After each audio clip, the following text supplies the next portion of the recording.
एक घने जंगल में एक खूबसूरत मोर रहता था। वो हर रोज अपने रंग बिरंगे परों को देखकर खुश होता और बाकी परिंदों को हकीर समझता। वाह, क्या खूबसूरती है मेरे परों में, कितने रंग, कितना चमकदार बदन, कोई मुझ जैसा है ही नहीं। अरे कौवे, तुम कब सीखोगे अच्छी शक्ल बनाना? ये काले काले पर, और वो भी एक रंग में। मेरी तरह रंगीन पर होते तो कुछ बात बनती। का खूबसूरती दिल की होनी चाहिए। गुरूर इंसान या परिंदे किसी को भी अच्छा नहीं लगता। ये तो वही बात हुई कि खजूर पर चढ़कर अंगूठा दिखाना। चलो भाई, तुम अपनी बात रखो, मैं तो बस अपनी शान में मगन हूँ। कुछ दिन बाद बारिश का मौसम आया। तेज तूफान आया, आसमान पर बादल छा गए। अरे, मेरे पर बहुत भीग गए हैं, मैं उड़ नहीं पा रहा। क्या करूं, कहाँ जाऊं? प्लीज मदद, प्लीज मदद।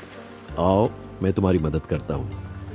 ये दरख्त के नीचे आ जाओ, यहाँ पनाह मिलेगी। कौवा भाई, मुझे माफ कर दो। मैंने तुम्हारा मजाक उड़ाया, गुरूर किया, और आज मेरी हालत देखो।